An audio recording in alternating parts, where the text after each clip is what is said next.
Bupati Gorontalo, Profesor Dr. Nelson Pomalingo menyabet penghargaan apresiasi tokoh Indonesia yang digelar di Jakarta Selasa 29 Agustus 2023. Penghargaan digelar dan diberikan oleh Tempo Media Group kepada Bupati Gorontalo di penghargaan kategori pendorong ekonomi kerakyatan bersama tokoh lainnya dari pemerintah Kabupaten Lamongan, Kerom, Bandung, Dairi, Tabalong, dan Sumba Barat Daya.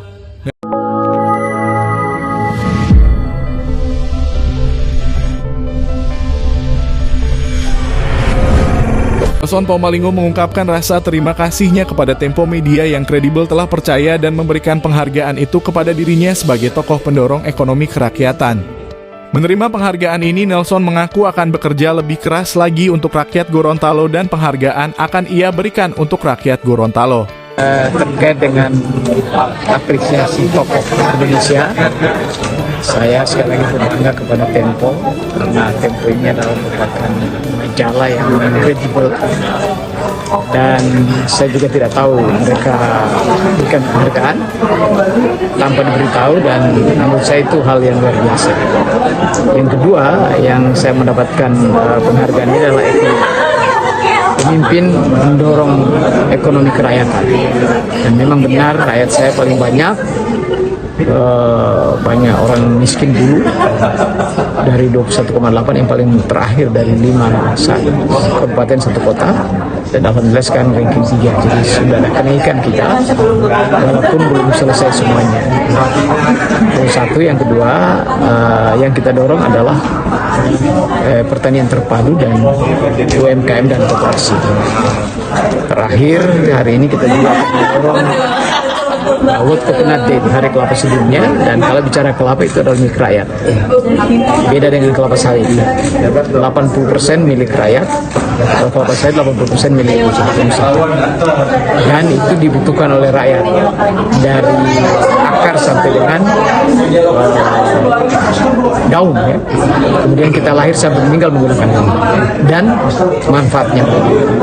Inilah yang saya dorong, dan pada dasarnya itu untuk rakyat. Saya berharap ini menjadi penyemangat kita lagi, walaupun saya akan mengakhiri jabatan, tetap kita mendorong bagaimana rakyat kita sejahtera dan merata. Yang kedua, ini menjadi menjadi momentum penghargaan juga kepada rakyat kita, sehingga saya tidak bisa memimpin, saya tidak bisa bekerja kalau tanpa dukungan masyarakat, sehingga partisipasi masyarakat sangat penting. Sementara itu, Direktur Utama PT Tempo Inti Mediatak, Arif Zulkifli, mengatakan bahwa acara ini merupakan wujud penghargaan kepada tokoh-tokoh yang berkontribusi pada pembangunan di daerah masing-masing maupun di tingkat nasional. Adapun pejabat yang menyerahkan 8 kategori penghargaan apresiasi tokoh Indonesia ini, antara lain Menteri Pendayagunaan Aparatur Negara Reformasi Birokrasi PEN RBRI, Abdullah Aswar Anas menyerahkan penghargaan kategori peningkatan sumber daya manusia dan pendidikan. Kemudian Menteri Perhubungan RI, Budi Karya Sumadi, menyerahkan penghargaan kategori percepatan infrastruktur. Selanjutnya Direktur Utama PT Tempo Inti Mediatek, Arif Zulkifli, menyerahkan penghargaan kategori pariwisata berkarakter. Direktur PT Tempo Inti Mediatek, Meiki Sofyansyah, menyerahkan penghargaan kategori pengembangan digitalisasi.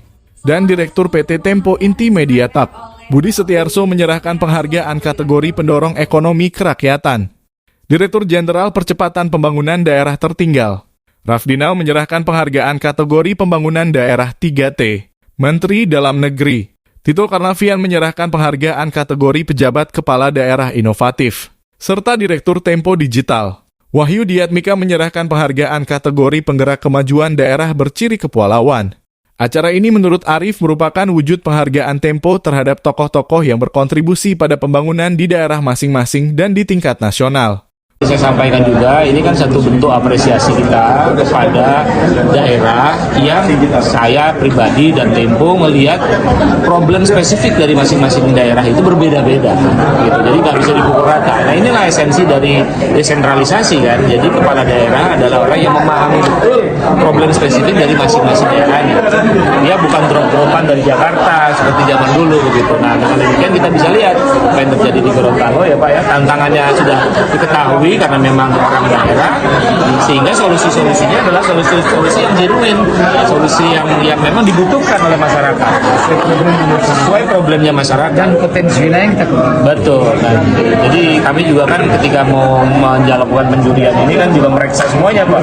Data BPS kita periksa, dokumen ini, dokumen itu semua kita periksa, dan kami nggak ada keraguan sedikit pun dalam memilih, termasuk dari Kabupaten Gorontalo dalam kategori pendorong ekonomi kreatif.